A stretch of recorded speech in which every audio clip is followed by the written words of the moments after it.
Hi, I'm Darcy from the Purposeful Pantry. Welcome to my channel. Today we are in day 5 of the 12 days of dehydrating, and I'll put a link to the playlist right here where it shows up on your screen. I'm doing this along with my friends Lisa from Sutton's Days, Tangi from Freedom Homestead, and Amanda from the Fundamental Home. And what we're doing are 12 days of dehydrating projects you may not have ever done before in your dehydrator that can be used every day or could be great for Christmas gifts or gift giving of any season.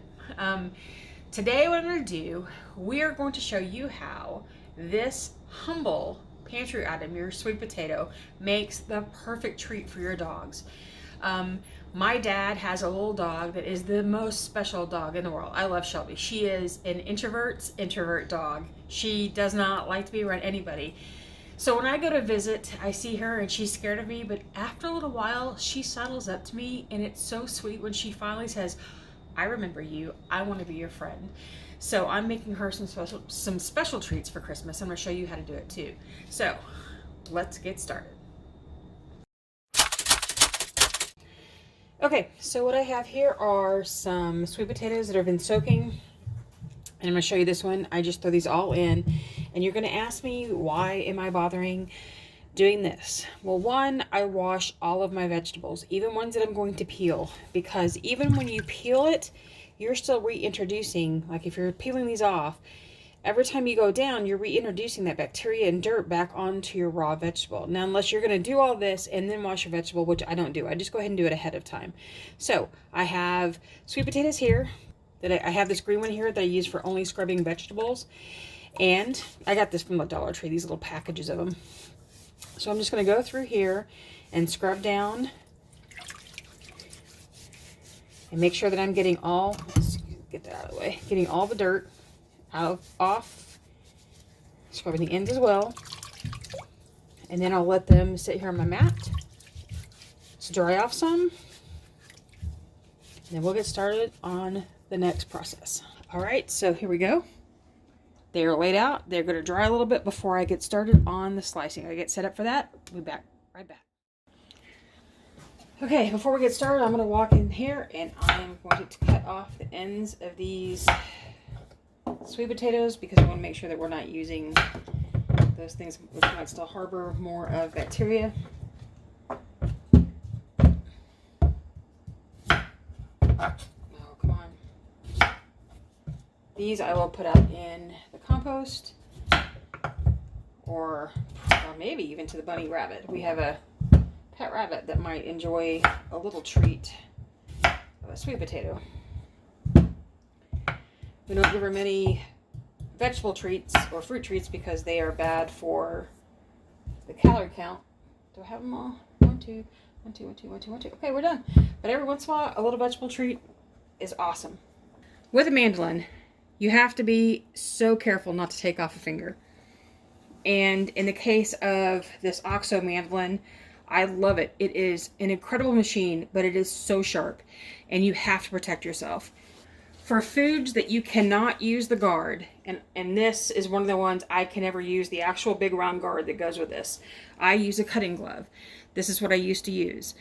This is the cut resistant glove that I would use when I was using the mandolin, and it was great until it wasn't. As you can see right here, can you see that? Well, I can actually put my hand in it, and you can see where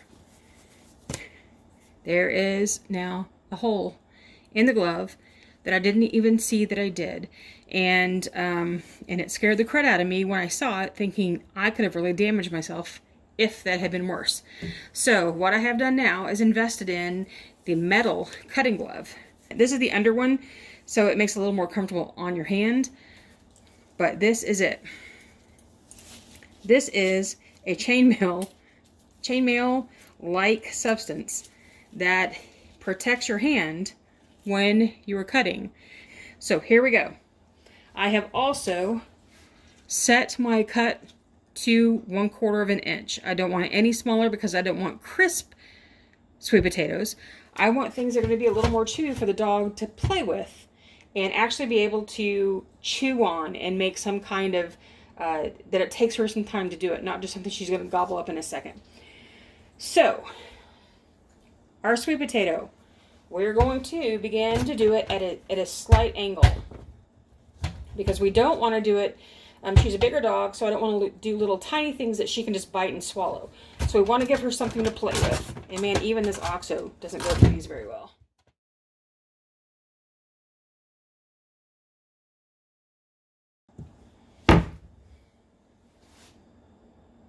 All right, I give. These sweet potatoes are pretty tough. So instead of trying to go through that mandolin and freaking myself out because everybody's watching me and then freaking you out because you think I'm about to slice my hand off, we're gonna go ahead and just switch to a knife.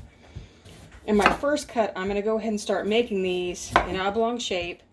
And I'm gonna have to try to get about 1/4 of an inch of a cut. Just like this. It's a little small.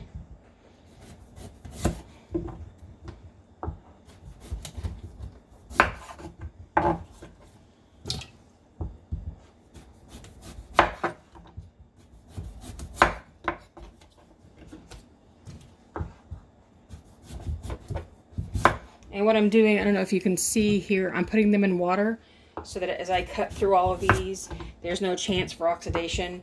They can still be hydrated without the surfaces drying out.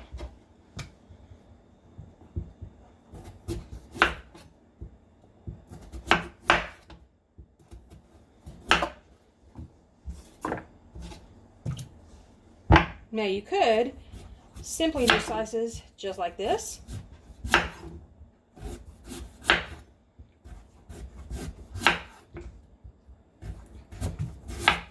Bigger dogs like bigger chews because it gives them something to work on. But if you're working with a small dog, just do the small coins like this. These work just as well and make it something that they can handle.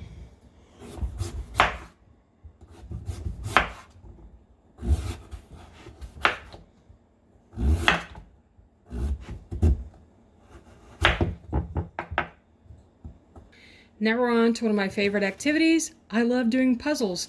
So we are going to fit these sweet potatoes onto the trays, get them ready to dry.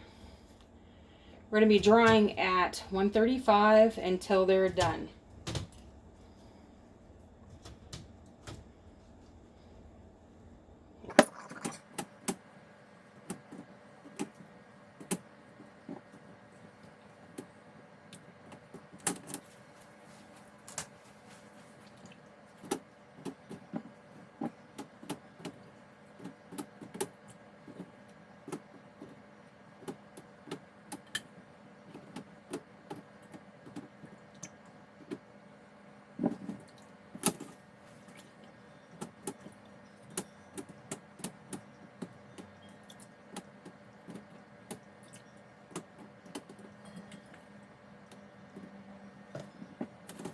Into the dehydrator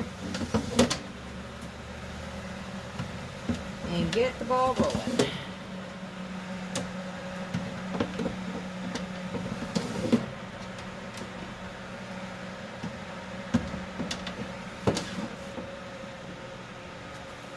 And because I don't have enough for all the racks, I am going to go ahead and just put my empty ones between these, and they all have plenty of airflow to dry. These will take about 8 to 10 hours. See you in a little while. So we've had plenty of time for our sweet potatoes to be done. Here's what they look like inside. I'll turn that off.